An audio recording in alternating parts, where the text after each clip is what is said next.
বক্তব্যের শুরুতে আমি গভীর শ্রদ্ধা জানাচ্ছি জুলাই আগস্ট মাসে ফ্যাসিবাদের বিরুদ্ধে ছাত্র শ্রমিক জনতার অভ্যুত্থানে নিহত সকল শহীদের প্রতি। আমি আরও স্মরণ করছি তাদের যারা ফ্যাসিবাদী শক্তির প্রাণঘাতী অস্ত্রের সামনে হিমালয়ের মতো দাঁড়িয়ে অন্যায়ের প্রতিবাদ করে মৃত্যুকে আলিঙ্গন করেছে, আহত হয়েছে, পঙ্গুত্ব বরণ করেছে, হারিয়েছে তাদের চোখের দৃষ্টি। সেই সব বীরদের স্মরণ করছি যারা মিথ্যাচার, লুটপাট, স্বৈরতন্ত্রের বিরুদ্ধে এক দফা দাবি নিয়ে দাঁড়িয়েছিল। কৃতজ্ঞতা চিত্তে স্মরণ করছি আপনাদের ভাই বোনদের, আপনাদের সন্তানদের যারা এই বিপ্লবে অংশগ্রহণ করেছিল। প্রিয় দেশবাসী,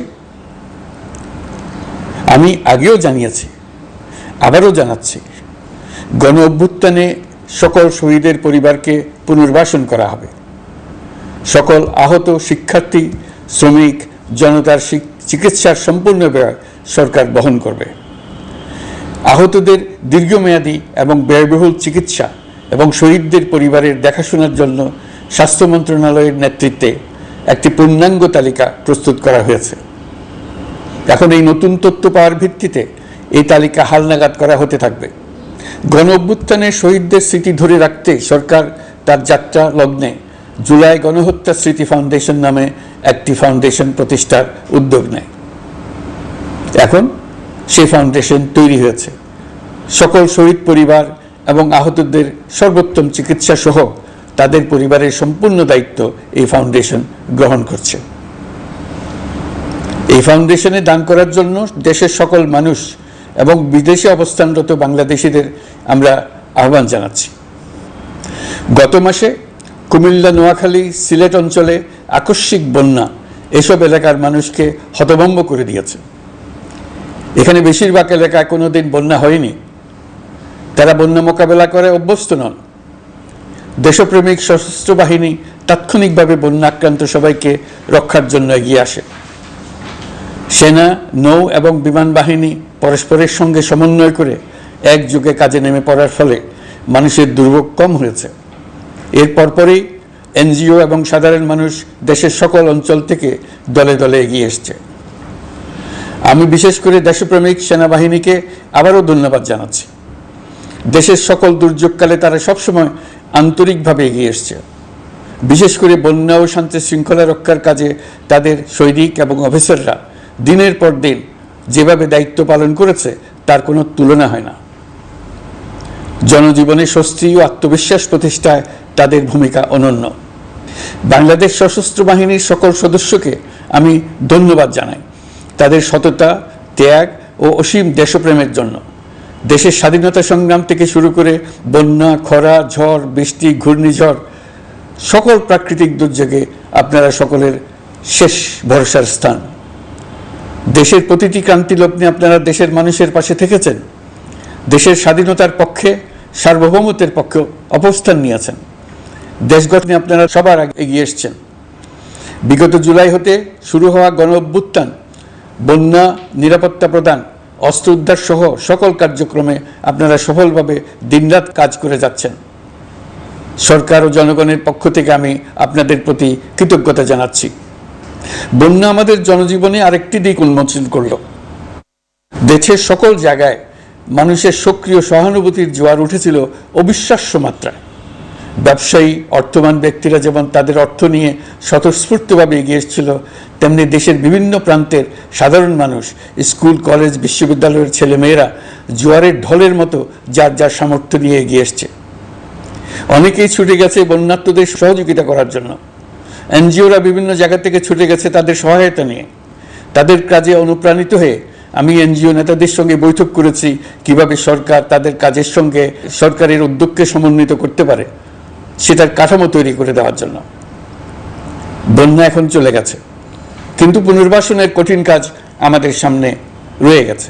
সকলের সহযোগিতায় আমরা পুনর্বাসনের কাজটি সফলভাবে সমাধান করতে চাই। আইন শৃঙ্খলা পরিস্থিতির উন্নতির জন্য আমরা দিনরাত পরিশ্রম করে যাচ্ছি। যে সমস্ত ভাই বোনেরা তাদের গত 16 বছরের বেদনা জানিয়ে তার প্রতিকার পাওয়ার জন্য আমার অফিস এবং সচিবালয়ের অফিস সমূহের সামনে প্রতিদিন ঘেরাও কর্মসূচি দিয়ে আমাদের কাজকর্ম ব্যাহত করছিলেন, তারা আমার আহ্বানে সাড়া দিয়ে ঘেরাও কর্মসূচির থেকে বিরত হয়েছেন বটে, তবে অন্যত্র আবার তারা তাদের কর্মসূচি দিয়ে যাতায়াতে ব্যাঘাত সৃষ্টি করছেন। আমি কথা দিচ্ছি, আপনাদের ন্যায্য আবেদনের কথা আমরা ভুলে যাব না। আমরা সকল অন্যায়ের প্রতিকারের জন্য প্রতিশ্রুতিবদ্ধ। আমরা আমাদের দায়িত্বকালে যথাসম্ভব সব সমস্যার সমাধানের চেষ্টা করব। আমি আবারও অনুরোধ করছি, আপনারা যাতায়াতে ব্যাঘাত সৃষ্টি থেকে বিরত থাকুন। জাতি আপনাদের প্রতি কৃতজ্ঞ থাকবে।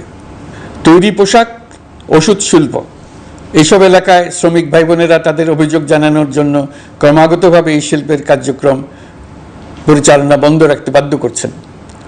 এটা আমাদের অর্থনীতিতে যে নেতিবাচক প্রভাব ফেলবে সেটা মোটেই কাম্য নয়। এমনিতেই ছাত্র শ্রমিক জনতার বিপ্লবের পর যে অর্থনীতি আমরা পেয়েছি সেটা নিয়ম নীতিবিহীন দ্রুত ক্ষীয়মান একটা অর্থনীতি। প্রাতিষ্ঠানিক কাঠামো প্রায় ধ্বংসপ্রাপ্ত। বৈদেশিক মুদ্রার রিজার্ভ তলানিতে গিয়ে ঠেকেছে। আমরা এই অর্থনীতিতে প্রাণ সঞ্চারের চেষ্টা করছি, আমাদের উদ্যোগে সাড়াও পাচ্ছি। ঠিক এই সময়ে আমাদের শিল্প কারখানাগুলো বন্ধ হয়ে যাক, অকার্যকর হয়ে যাক, এটা আমাদের অর্থনীতিতে বিরাট আঘাত পড়বে। সেটা কিছুতেই আমাদের কাম্য হতে পারে না। শ্রমিক ভাই বোনদের অনেক দুঃখ আছে, কিন্তু সেই দুঃখ প্রকাশ করতে গিয়ে আপনাদের মূল জীবিকা বন্ধ হওয়ার উপক্রম হলে সেটা ঠিক হবে না। দেশের অর্থনীতি ধ্বংসপ্রাপ্ত হলে সেটা ঠিক হবে না। শ্রমিক মালিক উভয়ের পক্ষে আলোচনা করে এইসব সমস্যার সমাধান আমরা অবশ্যই বের করব। আপনারা কারখানা খোলা রাখুন, অর্থনীতির চাকা সচল রাখুন, দেশের অর্থনীতিকে সোজা হয়ে দাঁড়াতে দিন। আমরা আপনাদের সমস্যার স্থায়ী সমাধান বের করার জন্য সর্বশক্তি প্রয়োগ করব। মালিক পক্ষের কাছে আমাদের আবেদন, আপনারা শ্রমিকদের সঙ্গে বোঝাপড়া করুন, কারখানা সচল রাখুন, অর্থনীতির দুর্বল স্বাস্থ্যকে সবল করে তুলুন। ওষুধ শিল্প এবং তৈরি পোশাক শিল্প দেশের গৌরব। এর মাধ্যমে আমাদের শ্রমিক ভাই বোনেরা তাদের কর্মকুশলতা বিশ্বকে মুগ্ধ করেছে। এর সাফল্য এখন থমকে আছে। আমরা এই দুই শিল্পকে তাদের সম্ভাব্য শীর্ষে নিয়ে যেতে চাই। দুর্বল করার তো প্রশ্নই ওঠে না। এই দুই শিল্পের কোথায় কোথায় বাধা আছে, সমস্যা আছে, সেগুলো চিহ্নিত করে তাকে বাধামুক্ত করতে চাই। আমরা বিদেশি ক্রেতাদের একত্রিত করে তাদের সহযোগিতা চাইব, যেন বাংলাদেশের এই শিল্প দুটি বিশ্বের অন্যান্য দেশের চাইতে বেশি আস্থাযোগ্য হয়ে গড়ে উঠতে পারে। সব কিছুই সম্ভব যদি আমরা শ্রমিক মালিক সম্পর্কটা একটা নির্ভরযোগ্য, আনন্দদায়ক করে গড়ে তুলতে পারি। আমাদের সরকারের প্রথম মাস কাটল, দ্বিতীয় মাস থেকে আমরা নতুন বাংলাদেশ গড়ার ভিত্তি হিসেবে নতুন শ্রমিক মালিক সম্পর্কের সূচনা করতে চাই। এটা দেশের সবার কাম্য। দেশের নতুন প্রজন্ম নির্ভয়ে যেন তাদের ভবিষ্যৎ নিয়ে এগিয়ে যেতে পারে, আমরা সেই লক্ষ্যে কাজ করছি। আমাদের দায়িত্ব অনেক। ন্যায়ভিত্তিক একটা সমাজ গড়ে তোলার জন্য একসাথে অনেকগুলো কাজ আমাদের হাত দিতে হবে। 1 জুলাই থেকে 5 আগস্ট পর্যন্ত ছাত্র জনতার গণ আন্দোলনকে দমন করতে যেসব ফৌজদারি মামলা দায়ের করা হয়েছিল, এর মধ্যে হত্যা মামলা ছাড়া বাকি প্রায় সকল মামলা প্রত্যাহার করা হয়েছে। এইসব মামলায় গ্রেফতারকৃত সকলে মুক্তি পেয়েছে। দায়িত্ব গ্রহণের শুরুতেই অন্তর্বর্তীকালীন সরকার বিচার বিভাগের বড় সংস্কারের কাজে হাত দিয়েছে। যোগ্যতম ব্যক্তিকে প্রধান বিচারপতি নিয়োগ দেওয়াতে মানুষের মনে নতুন আশার সঞ্চার হয়েছে। আপিল বিভাগের বিচারপতি নিয়োগ, অ্যাটর্নি জেনারেল নিয়োগ এবং অন্যান্য নিয়োগগুলি অতি গুরুত্বপূর্ণ নিয়োগ, যেগুলো সবকটাই সম্পন্ন হয়েছে। সন্ত্রাস দমন আইন ও ডিজিটাল সাইবার নিরাপত্তা আইনে দায়েরকৃত মিথ্যা হয়রানিমূলক মামলাগুলো প্রত্যাহার করা হচ্ছে। সাইবার নিরাপত্তা আইন সহ বাংলাদেশে বিদ্যমান সকল কালো আইনের তালিকা করা হয়েছে। অতি সত্বর এই সকল কালো আইন বাতিল ও প্রযোজ্য ক্ষেত্রে সংশোধন করা হবে। সাংবাদিক সাগর রনি হত্যাকাণ্ড সহ বহুল আলোচিত 5টি হত্যাকাণ্ডের তদন্ত ও বিচার অগ্রাধিকার ভিত্তিতে ও দ্রুততম সময়ে নিষ্পত্তির জন্য সহায়তা প্রদান করা হচ্ছে। সম্প্রতি আমরা বলপূর্বক গুম থেকে সকল ব্যক্তির সুরক্ষার জন্য আন্তর্জাতিক কনভেনশনের সনদে স্বাক্ষর করেছি। ফলে স্বৈরাচার দ্বারা প্রতিষ্ঠিত গুম সংস্কৃতির সমাপ্তি ঘটানোর জন্য আন্তর্জাতিকভাবে আমরা প্রতিজ্ঞাবদ্ধ হলাম। এছাড়া আমরা ফ্যাসিবাদ শাসনের 15 বছরে গুমের প্রতিটি ঘটনা তদন্ত করার জন্য পৃথক একটা কমিশন গঠন করছি। যেসব পরিবার তাদের নিখোঁজ পিতা স্বামী পুত্র এবং ভাইদের পাওয়ার জন্য বছরের পর বছর যন্ত্রণার সাথে অপেক্ষা করছেন, আমরা আপনাদের বেদনায় সমব্যথী। আয়নাঘরগুলো বন্ধ করে দেওয়া হয়েছে এবং সেই সাথে বের হয়ে আসছে ফ্যাসিস্ট হাসিনা সরকারের গুমের শিকার ভাই বোনদের কষ্ট ও যন্ত্রণা গাথা। আমাদের তরুণ প্রজন্মের ভবিষ্যৎ যেন উজ্জ্বল হয়, সেটা নিশ্চিত করতে শিক্ষা ব্যবস্থার দিকে আমাদের পূর্ণ নজর রয়েছে। ইতোমধ্যে প্রথম শ্রেণী থেকে দ্বাদশ শ্রেণী পর্যন্ত বর্তমানের ত্রুটিপূর্ণ শিক্ষাক্রম পরিবর্তন করা হয়েছে। বই সংশোধন ও পরিমার্জনের কাজ শেষ পর্যায়ে আছে। এই সংস্কারের কাজ অব্যাহত থাকবে। বিশ্ববিদ্যালয়সমূহের উচ্চ প্রশাসনিক পদগুলো পূরণ করে শিক্ষা কার্যক্রম স্বাভাবিক করার কাজ দ্রুত গতিতে এগিয়ে চলেছে। বেসরকারি শিক্ষা প্রতিষ্ঠানগুলোর পরিচালনা বোর্ডে দখলদারিত্বের রাজনীতি বন্ধ করার ব্যবস্থাও নেওয়া হয়েছে। আপনারা নিশ্চয় লক্ষ্য করেছেন, আমাদের প্রথম মাসে দেশের প্রায় সকল বিশ্ববিদ্যালয়ের উপাচার্য এবং উপাচার্য মহোদয়গণ পদত্যাগ করেছেন। উচ্চশিক্ষার ক্ষেত্রে এটা বিরাট শূন্যতার সৃষ্টি করেছে। প্রথম মাসে আমরা ক্রমাগতভাবে প্রতিটি বিশ্ববিদ্যালয়ে সবার কাছে গ্রহণযোগ্য এমন উপাচার্য এবং উপাচার্য নিয়োগ দেওয়ার কাজ শুরু করেছে। এর ফলে সকল সরকারি এবং বেসরকারি বিশ্ববিদ্যালয়গুলোতে নতুন উদ্যমে কাজ শুরু করার পরিবেশ সৃষ্টি হয়েছে। সংবাদ মাধ্যম ও মত প্রকাশের পূর্ণ স্বাধীনতা ইতিমধ্যে নিশ্চিত করা হয়েছে। আমরা সবাইকে বলে দিয়েছি, আপনারা মন খুলে আমাদের সমালোচনা করুন, আমরা সবার মতামতের প্রতি শ্রদ্ধাশীল। মিডিয়া যাতে কোনো রকম বাধা বিপত্তি ছাড়া নির্বিঘ্নে তাদের কাজ করতে পারে, সেজন্য একটা মিডিয়া কমিশন গঠন করা সরকারের সক্রিয় বিবেচনাধীন। আরও যেসব কমিশন সরকার সহ অন্য সবাইকে জবাবদিহিতার আওতায় আনতে পারে, আমরা তাদের পুনর্গঠন ও সংস্কারের উদ্যোগ নিয়েছি, যাতে তারা আরও শক্তিশালী হয়, জনকল্যাণে কাজ করে। দায়িত্ব গ্রহণের পর বিভিন্ন দেশের সরকার প্রধান টেলিফোনে এবং শুভেচ্ছা বার্তা পাঠিয়ে আমাকে অভিনন্দন জানিয়েছেন। বিভিন্ন দেশের রাষ্ট্রদূত এবং হাই কমিশনারবৃন্দ আমার সাথে সাক্ষাৎ করে দ্বিপাক্ষিক সহযোগিতা বৃদ্ধির আশ্বাস দিয়েছেন। আমার অনুরোধে সংযুক্ত আরব আমিরাতের 57 জন বাংলাদেশি যারা ফ্যাসিবাদ বিরোধী বিক্ষোভে অংশগ্রহণ করা বিভিন্ন মেয়াদে কারাদণ্ডে দণ্ডিত হয়েছিলেন, তাদের সাধারণ ক্ষমা ঘোষণা করেছেন সে দেশের সরকার। ইতিমধ্যে তাদের কয়েকজন দেশে ফিরে এসেছেন। এই ক্ষমা প্রদর্শন ছিল অতি বিরল একটি ঘটনা। এই জন্য আমি সংযুক্ত আরব আমিরাতের রাষ্ট্রপতি শেখ মোহাম্মদ বিন জায়েদ আল নাহিয়ানকে ধন্যবাদ ও কৃতজ্ঞতা জানিয়েছি আপনাদের সবার পক্ষ থেকে। যে সমস্ত সরকার প্রধানের সঙ্গে আমার টেলিফোনে যোগাযোগ হয়েছে, তাদের মধ্যে রয়েছেন ভারতের প্রধানমন্ত্রী নরেন্দ্র মোদী, পাকিস্তানের প্রধানমন্ত্রী শাহবাজ শরীফ। আমরা ভারত এবং অন্যান্য প্রতিবেশী রাষ্ট্রসমূহের সঙ্গে সুসম্পর্ক চাই, তবে সেই সম্পর্ক হতে হবে ন্যায্যতা এবং সমতার ভিত্তিতে।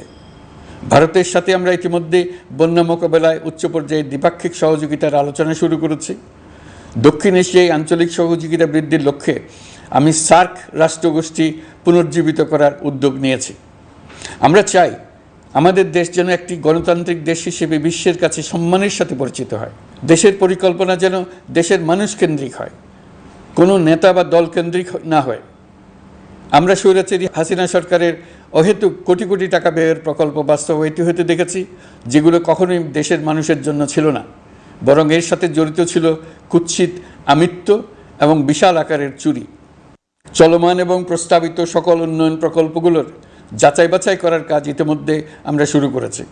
প্রকল্প বাস্তবায়নের পর্যায় বিবেচনা করে বাকি কাজে ব্যয়ের সাশ্রয় এমনকি প্রয়োজন মতে তা বাতিল করার কথা বিবেচনা করা হবে। দেশের মানুষকে আর ফাঁকি দেওয়া চলবে না। কর্মসংস্থান তৈরি করবে এমন প্রকল্পগুলোকে আমরা অগ্রাধিকার দেব। লুটপাট ও পাচার হয়ে যাওয়া অর্থ ফিরিয়ে আনার উদ্যোগ আমরা নিয়েছি। আর্থিক খাতে শৃঙ্খলা ফিরিয়ে আনতে একটা ব্যাংকিং কমিশনও গঠন করার উদ্যোগ নেওয়া হয়েছে। বিভিন্ন ব্যাংকের পরিচালনা পরিষদ পুনর্গঠন করা হয়েছে। ব্যাংকিং খাতে এই এক মাসে বিরাট পরিবর্তন এসেছে, আপনারা নিশ্চয়ই সেটা লক্ষ্য করেছেন। আমরা এই খাতে নিয়মনীতি প্রতিষ্ঠা করতে পেরেছি। আরও অনেক কাজ বাকি রয়ে গেছে। প্রথম মাসের কাজ হিসেবে শুধু প্রধান কাজগুলো করেছে, তার সঙ্গে রয়েছে আরও অনেক পরবর্তী কাজ। ফ্যাসিবাদী সরকার লুটপাট করার জন্য নতুন করে 60,000 কোটি টাকা ছাপিয়ে বাজারে ছাড়ার কারণে মুদ্রাস্ফীতির শিকার হয়েছে দেশের মানুষ। এই অতুলনীয় মুদ্রাস্ফীতি নিয়ন্ত্রণ অন্তর্বর্তী সরকারের অন্যতম প্রধান লক্ষ্য। মুদ্রাস্ফীতি নিয়ন্ত্রণের লক্ষ্যে পলিসি সুদের হার বৃদ্ধি করে 9% উন্নীত করা হয়েছে। মূল্যস্ফীতি থেকে সাধারণ মানুষকে সুরক্ষা দেওয়ার উদ্দেশ্যে ওএমএস খাদ্যবান্ধব কর্মসূচি সহ সুলভ মূল্যে প্রান্তিক মানুষের কাছে নিত্য প্রয়োজনীয় দ্রব্য সরবরাহ চলমান রাখা হয়েছে। মূল্যস্ফীতি মোকাবেলায় চলতি অর্থবছরে চাল ও গম আমদানির জন্য 5,800 কোটি টাকা, আভ্যন্তরীণ সংগ্রহের জন্য 8,900 কোটি টাকা এবং খাদ্য ভর্তুকির 3টি প্রোগ্রামের জন্য 7,360 কোটি টাকা বরাদ্দ রাখা হয়েছে। বিভিন্ন স্টেক হোল্ডারের সাথে সভা করে মূল্যস্ফীতি নিয়ন্ত্রণের করণীয়সমূহ চিহ্নিত করা হয়েছে। পরিচালন ও উন্নয়ন ব্যয় যৌক্তিক পরিমাণে হ্রাস করার জন্য কার্যক্রম গ্রহণ করা হয়েছে। কৃষিপণ্য উৎপাদনের জন্য সার আমদানির ক্ষেত্রে প্রয়োজনীয় বৈদেশিক মুদ্রার সরবরাহ নিশ্চিত করার পদক্ষেপ নেওয়া হয়েছে। প্রকৃত চাষিগণ যাতে কৃষি ঋণ পেয়ে থাকেন তা নিশ্চিত করার উদ্যোগ নেওয়ার পাশাপাশি কৃষি ঋণের পরিমাণ বৃদ্ধি করা হয়েছে। মার্কিন ডলারের বিপরীতে টাকার বিনিময় হার স্থিতিশীল রাখার লক্ষ্যে বৈদেশিক মুদ্রার বিনিময় হারকে বাজারভিত্তিক করা হয়েছে। কালো টাকা সাদা করার অনৈতিক অনুমতি বাতিল করা হয়েছে। বৈদেশিক মুদ্রার রিজার্ভ বৃদ্ধি করতে বিভিন্ন উন্নয়ন সহযোগীদের কাছ থেকে বাজেট সাপোর্ট চাওয়া হয়েছে। আন্তর্জাতিক মুদ্রা তহবিল থেকে অতিরিক্ত 3 বিলিয়ন মার্কিন ডলার, বিশ্বব্যাংক থেকে অতিরিক্ত 1 বিলিয়ন ডলার, জাইকা থেকে অতিরিক্ত 1 বিলিয়ন মার্কিন ডলার প্রদানের অনুরোধ করা হয়েছে। রূপপুর পারমাণবিক বিদ্যুৎ কেন্দ্র নির্মাণ প্রকল্পের অগ্রিম অর্থ পরিশোধ এবং বকেয়া পাওনা নিয়ে রাশিয়ান ফেডারেশনের সাথে অর্থ মন্ত্রণালয়ের আলোচনা চলছে। পাইপলাইনে থাকা 48 বিলিয়ন মার্কিন ডলার বৈদেশিক সহায়তা ব্যবহারের উদ্যোগ নেওয়া হয়েছে। মেগা প্রকল্পের নামে লুটপাট বন্ধের পাশাপাশি স্বাস্থ্য ও শিক্ষা খাতে বরাদ্দ বৃদ্ধির পরিকল্পনা গ্রহণ করা হয়েছে। বৈদেশিক মুদ্রার রিজার্ভের উপর চাপ কমানোর লক্ষ্যে রাশিয়া এবং চীন থেকে প্রাপ্ত ঋণের সুদের হার কমানো এবং ঋণের মেয়াদ বৃদ্ধির জন্য অনুরোধ জানানো হয়েছে। সকল উন্নয়ন সহযোগীদের সাথে সম্পর্ক আরও নিবিড় করার উদ্যোগ নেওয়া হয়েছে। সকল অর্থনৈতিক সূচক এবং পরিসংখ্যানের প্রকৃত মান বা সংখ্যা প্রকাশের জন্য নির্দেশনা প্রদান করা হয়েছে। জিডিপি, মূল্যস্ফীতি ইত্যাদি সঠিক উপাত্ত সংগ্রহ, প্রাক্কলন ও প্রকাশের জন্য নির্দেশনা দেওয়া হয়েছে। জাতীয় রাজস্ব বোর্ড এবং অর্থ বিভাগের রাজস্ব আয় সম্পর্কিত উপাত্তের মধ্যে পার্থক্য নিরসনে উদ্যোগ নেওয়া হয়েছে। প্রকৃত রপ্তানি আয় নিরূপণ এবং প্রকাশের নির্দেশনা দেওয়া হয়েছে। জাতীয় রাজস্ব বোর্ডের অটোমাইজেশনের লক্ষ্যে পরিকল্পনা গ্রহণ করা হয়েছে। পুঁজিবাজারকে স্বাভাবিক ধারায় ফিরিয়ে আনতে সিকিউরিটি এক্সচেঞ্জ কমিশন পুনর্গঠন করা হয়েছে। নিত্য প্রয়োজনীয় পণ্য সামগ্রীর সরবরাহ স্বাভাবিক রাখার নিমিত্তে ব্যবসায়ী, শিল্প মালিক ও ব্যবসায়ী সংগঠনের সাথে সভা করা হচ্ছে এবং তাদের মতামতের ভিত্তিতে বিভিন্ন ব্যবস্থা গ্রহণ করা হচ্ছে। বিদ্যমান মজুদ ও ঘাটতি মূল্যায়ন করে ভবিষ্যৎ চাহিদা পর্যালোচনা করে স্থানীয় উৎপাদন বৃদ্ধির পাশাপাশি আমদানি পর্যায়ে বিভিন্ন জটিলতা দূরীকরণ, বন্দর ও বড় মোকামসহ পরিবহন ব্যবস্থার বিভিন্ন সমস্যা সমাধানে সংশ্লিষ্ট সকল মন্ত্রণালয়, দপ্তর, বিভাগকে প্রয়োজনীয় নির্দেশ দেওয়া হয়েছে। এই জন্য তেল, চিনি, ডিম ও মাংস উৎপাদনকারী বৃহৎ প্রতিষ্ঠানসমূহের সাথে সভা ও মতবিনিময় করা হচ্ছে। নিত্য প্রয়োজনীয় কিছু দ্রব্যাদি যেমন পেঁয়াজ, আলু এসবের দাম আরও কমানোর জন্য বিদ্যমান শুল্ক হার হ্রাসের বিষয়ে এনবিআরকে প্রয়োজনীয় নির্দেশনা দেওয়া হয়েছে। ইতোমধ্যে এনবিআর পেঁয়াজ, আলু ও কতিপয় কীটনাশকের ক্ষেত্রে আমদানি শুল্ক হ্রাস এবং ক্ষেত্র বিশেষে রেগুলেটরি শুল্ক প্রত্যাহার করে এসআরও জারি করেছে। নিম্ন আয়ের 1 কোটি পরিবারকে টিসিবির মাধ্যমে হ্রাসকৃত মূল্যে কিছু পণ্য যেমন পরিবার প্রতি চাল মাসে 5 কেজি, সয়াবিন তেল মাসে 2 কেজি, মসুর ডাল মাসে 2 কেজি দেওয়া হচ্ছে। এটি সামনের দিনগুলোতে অব্যাহত রাখা হবে। সরকার দায়িত্ব গ্রহণের পর জনপ্রত্যাশা অনুযায়ী বিদ্যুৎ, জ্বালানি ও খনিজ সম্পদ মন্ত্রণালয় হতে বিদ্যুৎ ও জ্বালানির দ্রুত সরবরাহ বৃদ্ধি আইনের অধীনে চলমান সকল প্রকার নেগোসিয়েশন, প্রকল্প বাছাই এবং ক্রয় প্রক্রিয়াকরণ কার্যক্রম আপাতত স্থগিত করা হয়েছে। গত 1.5 দশকে এই আইন ব্যবহার করে লক্ষ কোটি টাকা লুটপাট হয়েছে। বিদ্যুৎ, জ্বালানি ও খনিজ সম্পদ মন্ত্রণালয়ের আওতাধীন কোম্পানিসমূহে অধিকতর স্বচ্ছতা ও জবাবদিহিতা আনার লক্ষ্যে কোম্পানিসমূহের পরিচালনা পর্ষদ পুনর্গঠন করা হয়েছে। প্রকৌশল, ভূতত্ত্ব এবং খনিজ হিসাব বিষয়ে অধ্যয়ন করেছে এমন ছাত্র প্রতিনিধি অন্তর্ভুক্ত করার জন্য উদ্যোগ গ্রহণ করা হয়েছে। এই খাতে অধিকতর সক্ষমতা, গতিশীলতা এবং জবাবদিহিতা নিশ্চিত করার লক্ষ্যে বিশেষজ্ঞগণের সমন্বয়ে একটি কমিটি গঠন করা হয়েছে। জ্বালানি তেলের মূল্য জনপ্রত্যাশা অনুযায়ী সহনশীল রাখতে অকটেন ও পেট্রোলের দাম 6 টাকা, ডিজেল ও কেরোসিনের দাম 1 টাকা 25 পয়সা কমানো হয়েছে। 37 দিন বন্ধ থাকার পর গত 25 আগস্ট হতে মিরপুর 10 ও কাজীপাড়া স্টেশন ছাড়া বাকি সব স্টেশনে মেট্রো রেল পুনরায় চালু করা হয়েছে। ভুয়া মুক্তিযোদ্ধাদের চিহ্নিত করার লক্ষ্যে বিশেষ করে মুক্তিযুদ্ধের সময় যাদের বয়স 12.5 বছরের কম ছিল তাদের মুক্তিযুদ্ধ তালিকা হতে বাতিলের জন্য সুপ্রিম কোর্টে লিভ টু আপিলের পদক্ষেপ গ্রহণ করা হয়েছে। মুক্তিযোদ্ধা কল্যাণ ট্রাস্টের আওতাধীন বেদখলকৃত স্থাবর সম্পত্তি উদ্ধারে প্রয়োজনীয় ব্যবস্থা গ্রহণ করা হয়েছে। গৃহায়ন ও গণপূর্ত মন্ত্রণালয় কর্তৃক গৃহীত বরিশাল, রংপুর, ময়মনসিংহ উন্নয়ন কর্তৃপক্ষ আইন এর খসড়া তৈরির কার্যক্রম নেওয়া হয়েছে। পূর্বাচল নতুন শহর প্রকল্প, ঢাকার আশেপাশে স্যাটেলাইট সিটি নির্মাণের রোডম্যাপ চূড়ান্তকরণের উদ্যোগ নেওয়া হয়েছে। বিধি বহির্ভূত প্রদত্ত প্লট ও ফ্ল্যাটের বরাদ্দ বাতিলের উদ্যোগ নেওয়া হয়েছে। প্রিয় দেশবাসী, আপনাদের আমাদের সন্তানদের জন্য একটি গণতান্ত্রিক বাংলাদেশের রূপরেখা তৈরি করতে আমরা দৃঢ় প্রতিজ্ঞ। আর যেন আমাদের কোনো স্বৈরাচারের হাতে পড়তে না হয়। আমরা যাতে বলতে পারি আমরা একটি গণতান্ত্রিক দেশে বসবাস করি, আমরা যাতে সকলেই দাবি করতে পারি যে এই দেশটি আমাদের, আমরা সেই লক্ষ্যেই কাজ করছি। কেউ আইন নিজের হাতে তুলে নেবেন না। আইন নিজের হাতে তুলে নিয়ে কেউ সমাজে বিশৃঙ্খল পরিবেশ সৃষ্টি করলে আমরা তাকে অবশ্যই শাস্তির আওতায় নিয়ে আসব। আমরা একটি সাম্প্রদায়িক সম্প্রীতির দেশ। ধর্মীয় সম্প্রীতি বিনষ্ট হয় এমন কোনো কাজ কেউ কোনোভাবেই করবেন না। অতীতে শুধুমাত্র আওয়ামী মতাদর্শী না হওয়ার কারণে 18তম থেকে 42তম BCS পর্যন্ত BPSC কর্তৃক সুপারিশকৃত অনেক প্রার্থী নিয়োগ বঞ্চিত হয়েছেন। 8ই আগস্ট পরবর্তী সময়ে এর মধ্যে এদের 259 জনকে নিয়োগ দেওয়া হয়েছে। মাঠ প্রশাসনকে জনবান্ধব এবং দুর্নীতিমুক্ত জবাবদিহিমূলকভাবে গড়ে তোলার জন্য সব ধরনের উদ্যোগ নেওয়া হয়েছে। সরকারি কর্মচারীদের বাধ্যতামূলকভাবে সম্পদ বিবরণী দাখিলের নির্দেশ দেওয়া হয়েছে এবং এটা প্রতি বছর তাদেরকে করতে হবে। ধ্বংস হয়ে পড়া একটা জনপ্রশাসনকে নিয়ে যাত্রা শুরু করেছি। মন্ত্রণালয়গুলোর উচ্চতম পদে যারা নিয়োজিত ছিলেন তারা অনেকে দায়িত্ব ছেড়ে চলে গেছেন, কিংবা পদে থাকলেও সহকর্মীদের চাপের মুখে কাজ করতে পারছিলেন না, বাধ্য হয়ে পদত্যাগ করেছেন। আর যারা 16 বছরের স্বৈরাচারী শাসনের আমলে পদত্যাগে বাধ্য হয়েছিলেন কিংবা দায়িত্ববিহীন অবস্থায় একই পদে থেকে বাধ্য হয়েছেন, তাদের সবার কথা বিবেচনা নিয়ে জনপ্রশাসনকে নতুন করে দাঁড় করানোই ছিল আমাদের প্রথম মাসে কঠিনতম সময়। আবার সকল সমস্যার সমাধান করে একটি নতুন জনপ্রশাসন কাঠামো দাঁড় করাতে পেরেছি, এটাই আমাদের প্রথম মাসের সবচাইতে বড় অর্জন।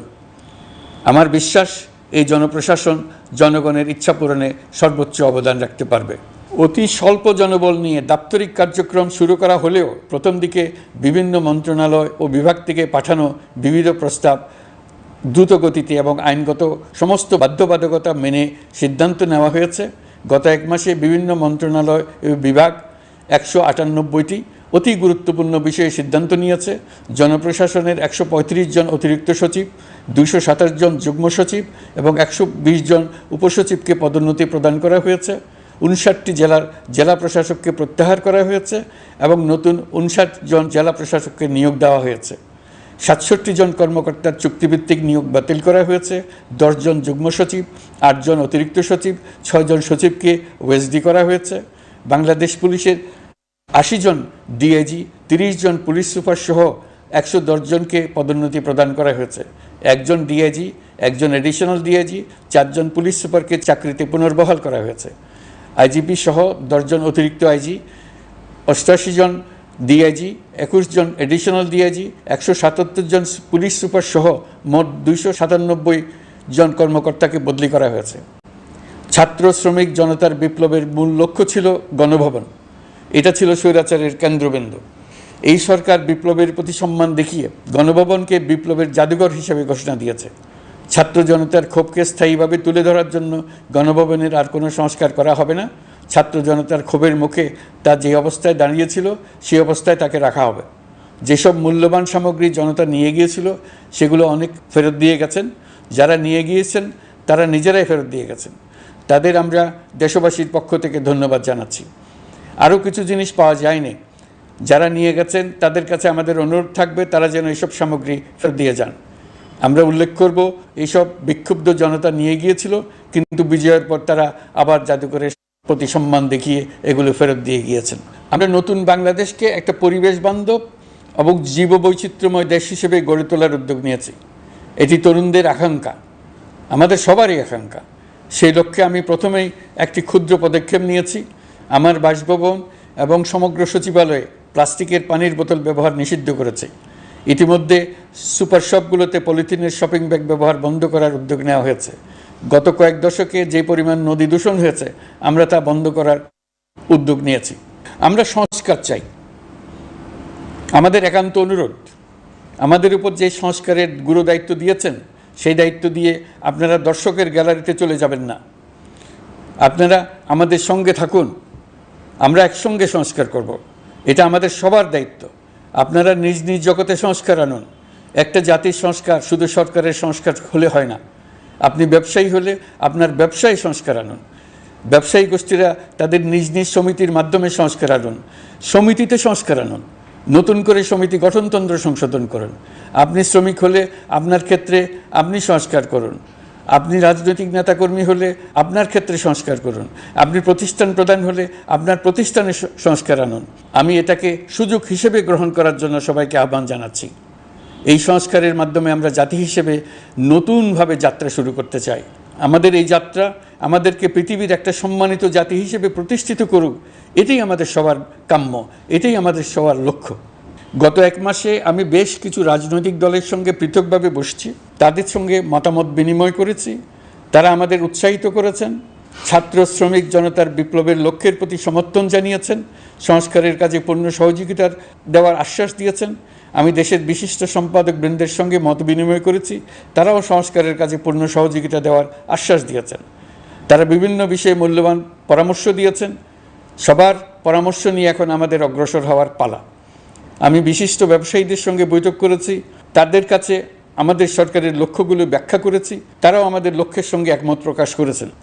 আপনারা জানেন, ছাত্র শ্রমিক জনতার ঐতিহাসিক জুলাই গণ অভ্যুত্থানের মুখে এবং হাজারো মানুষের আত্মদানের বিনিময়ে বাংলাদেশে ফ্যাসিস্ট সরকারের পতন হয়েছে। এই গণ অভ্যুত্থানের বার্তা ও আকাঙ্ক্ষা বাস্তবায়নের জন্য একটি অভূতপূর্ব সময় ও সুযোগ আমরা এর মধ্য দিয়ে অর্জন করেছি। এর বাস্তবায়ন তথা বাংলাদেশের ফ্যাসিজম বা স্বৈরতান্ত্রিক শাসন পুনরাবৃত্তির আশঙ্কা রোধ এবং জনমালিকানা ভিত্তিক কল্যাণমুখী জনস্বার্থে নিবেদিত একটি রাষ্ট্র ব্যবস্থা প্রবর্তনের লক্ষ্যে কিছু জাতীয় ভিত্তিক সংস্কার সম্পন্ন করা জরুরি হয়ে পড়েছে। উক্ত সংস্কার ভাবনার অন্যতম কেন্দ্রবিন্দু হচ্ছে সুষ্ঠু নির্বাচন ব্যবস্থা, সুশাসন প্রতিষ্ঠা করা। আমরা যেহেতু জনগণের ভোটাধিকার ও জনগণের মালিকানায় বিশ্বাস করি, সেহেতু নির্বাচন ব্যবস্থার উন্নয়নে আমাদের সংস্কার ভাবনায় গুরুত্ব পেয়েছে অধিক। আমরা মনে করি নির্বাচনের নামে সংখ্যাগরিষ্ঠতার একাধিপত্য ও দুঃশাসন মানুষের উপর চাপিয়ে দেওয়া বা এর মাধ্যমে এক ব্যক্তি বা এক পরিবার বা কোনো গোষ্ঠীর কাছে সকল ক্ষমতা কুক্ষিগত করে রাখার কোনো ক্রমেই গ্রহণযোগ্য নয়। এসব আশঙ্কা রোধ করার জন্য নির্বাচনের সাথে সম্পর্কিত নির্বাচন কমিশন সহ অন্যান্য প্রতিষ্ঠানগুলোর সংস্কারের কথা আমরা ভাবছি। নির্বাচন ব্যবস্থার সাথে সম্পর্কিত প্রতিষ্ঠান হিসেবে পুলিশ প্রশাসন, জনপ্রশাসন, বিচার প্রশাসন, দুর্নীতি দমন কমিশন এই 4টি প্রতিষ্ঠানের সংস্কার করা সুষ্ঠু ও অবাধ নির্বাচনের জন্য অপরিহার্য। এসব প্রতিষ্ঠানের সংস্কার জনমালিকানা ভিত্তিক, জবাবদিহিমূলক এবং কল্যাণমূলক রাষ্ট্র ব্যবস্থা প্রতিষ্ঠায় অবদান রাখবে বলে আমি বিশ্বাস করি। এর পাশাপাশি সমাজের সকল স্তরের মানুষের প্রতিনিধিত্ব ও স্বার্থ নিশ্চিত করার জন্য এবং জুলাই গণ অভ্যুত্থানের বার্তাকে প্রতিফলিত করার জন্য সাংবিধানিক সংস্কারের প্রয়োজন আমরা অনুভব করছি। এসব বিষয়ে সংস্কার করার প্রাথমিক পদক্ষেপ হিসেবে আমরা প্রাথমিকভাবে 6টি কমিশন গঠন করার সিদ্ধান্ত নিয়েছি। এসব কমিশনের কাজ পরিচালনার জন্য বিষয়ভিত্তিক অভিজ্ঞতা বিবেচনা করে 6 জন বিশিষ্ট নাগরিকের নেতৃত্বে এই কমিশনগুলো পরিচালনা করার দায়িত্ব দিয়েছি। এরপর আরও বিভিন্ন বিষয়ে কমিশন গঠন করার প্রক্রিয়া আমরা অব্যাহত রাখব। নির্বাচন ব্যবস্থা সংস্কার কমিশনের প্রধান হিসেবে দায়িত্ব পালন করবেন ডক্টর বদিউল আলম মজুমদার। পুলিশ প্রশাসন সংস্কার কমিশনের প্রধান হিসেবে কাজ করবেন জনাব সরফরাজ চৌধুরী। বিচার বিভাগ সংস্কার কমিশনের প্রধান হিসেবে দায়িত্ব পালন করবেন বিচারপতি শাহ আবু নাঈম মমিনুর রহমান। দুর্নীতি দমন সংস্কার কমিশনের প্রধান হিসেবে দায়িত্ব পালন করবেন ডক্টর ইফতেখারুজ্জামান। জনপ্রশাসন সংস্কার কমিশনের প্রধান হিসেবে দায়িত্ব পালন করবেন জনাব আব্দুল মুহিত চৌধুরী। সংবিধান সংস্কার কমিশনের প্রধান হিসেবে দায়িত্ব পালন করবেন ডক্টর শাহদিন মালিক। এসব কমিশনের অন্য সদস্যদের নাম কমিশন প্রধানদের সাথে আলোচনা করে ঠিক করা হবে। কমিশনগুলোর আলোচনা ও পরামর্শ সভায় উপদেষ্টা পরিষদের সদস্য, ছাত্র, শ্রমিক জনতা আন্দোলনের প্রতিনিধি, নাগরিক সমাজ ও রাজনৈতিক দলের প্রতিনিধিরা উপস্থিত থাকবেন। পূর্ণাঙ্গভাবে গঠিত হওয়ার পর কমিশন আনুষ্ঠানিকভাবে তাদের কাজ আগামী 1 অক্টোবর থেকে শুরু করতে পারবে বলে আমি আশা করছি এবং এটি পরবর্তী 3 মাসের মধ্যে সম্পন্ন হবে বলে আমরা ধারণা করছি। কমিশনের রিপোর্টের ভিত্তিতে সরকার পরবর্তী পর্যায়ে প্রধান রাজনৈতিক দলগুলোর সাথে পরামর্শ সভার আয়োজন করবে। চূড়ান্ত পর্যায়ে ছাত্র সমাজ, নাগরিক সমাজ, রাজনৈতিক দলের প্রতিনিধি, সরকারের প্রতিনিধি নিয়ে ব্যাপক ভিত্তিক 3 থেকে 7 দিন ব্যাপী একটি পরামর্শ সভার ভিত্তিতে সংস্কার ভাবনার রূপরেখা চূড়ান্ত করা হবে। এতে এই রূপরেখা কীভাবে বাস্তবায়ন হবে তার একটি ধারণাও দেওয়া হবে। এই আয়োজন জুলাই গণ অভ্যুত্থানের বার্তা বাস্তবায়ন ও রাষ্ট্র পুনর্নির্মাণ তাগিদের ঐক্যবন্ধনে গোটা জাতিকে শক্তিশালী ও আশাবাদী করে তুলবে বলে আমাদের বিশ্বাস। প্রিয় দেশবাসী, আমাদের সামনে অনেক কাজ, সবাই মিলে একই লক্ষ্যে আমরা অগ্রসর হতে চাই। আমাদের মধ্যে, বিশেষ করে আমাদের নতুন প্রজন্মের মধ্যে যে সুপ্ত প্রতিভা লুকিয়ে আছে সেটা যেন বিনা বাধায় রাষ্ট্রের এবং সমাজের সহযোগিতায় প্রকাশ করতে পারি, সেই সুযোগের কাঠামো তৈরি করতে চাই। সকলে মিলে আমাদের পরিবারের প্রতিটি সদস্যকে, সে ঝাড়ুদার হোক, ছাত্র হোক, শিক্ষক হোক, যে কোনো ধর্মের হোক, সবার সমান অধিকার নিশ্চিত করতে চাই। এই হলো আমাদের সংস্কারের মূল লক্ষ্য। আসুন ছাত্র শ্রমিক জনতার এই বিপ্লবের লক্ষ্যকে আমরা দ্রুত বাস্তবায়ন করি। আমাদের প্রথম মাসে আমরা যেই গতিতে, যে উদ্যম নিয়ে কাজ এগিয়ে নিয়ে যাওয়ার কথা চিন্তা করেছিলাম সেটা হয়তো করতে পারিনি বাস্তব অবস্থার পরিপ্রেক্ষিতে। দেশের আইনশৃঙ্খলা পরিস্থিতি স্বাভাবিক রাখা গেলে আশা করি আমরা আমাদের গতি অনেক বাড়াতে পারব। এই জন্য দেশের সকল মানুষের কাছে, শিক্ষক, ছাত্রছাত্রী, কৃষক, শ্রমিক, পেশাজীবী, বড় ব্যবসায়ী, ক্ষুদ্র ব্যবসায়ী, দিনমজুর, গৃহিণী, সকলের সহযোগিতা চেয়েছি। আমাদের কাজ বড় কঠিন, কিন্তু জাতি হিসেবে এবার ব্যর্থ হওয়ার কোনো অবকাশ আমাদের নেই। আমাদেরকে সফল হতেই হবে। এই সাফল্য আপনাদের কারণেই আসবে, আপনার সহযোগিতার কারণেই আসবে। আমাদের কাজ হবে আপনার আমার স্বপ্নকে বাস্তবে রূপায়িত করা। এখন আমরা আমাদের 2য় মাস শুরু করছি। আমাদের 2য় মাসে যেন আপনাদের মনে দৃঢ় আস্থা সৃষ্টি করতে পারি, সেই চেষ্টা করে যাব। ধৈর্য ধরুন, এই কথাটি আমি মোটেই আপনাদের বলবো না। আমরা সবাই অধৈর্য হয়ে পড়েছি। এত সব কাজ কখন যে শেষ হবে এটা চিন্তা করে আমরা অধৈর্য হব, কেন হব না? কিন্তু সঠিকভাবে কাজ করব, কাজে কোনো অধৈর্যের চিহ্ন রাখব না। প্রিয় দেশবাসী, দেশের শিশু, কিশোর কিশোরী, তরুণ তরুণী, ছাত্রছাত্রী, বয়স্ক, বৃদ্ধ, পুরুষ, মহিলা, সবাইকে আবারও আমার সালাম জানাচ্ছি। আসসালামু আলাইকুম। আপনাদের সবাইকে ধন্যবাদ জানাচ্ছি। মহান আল্লাহ আমাদের সকলের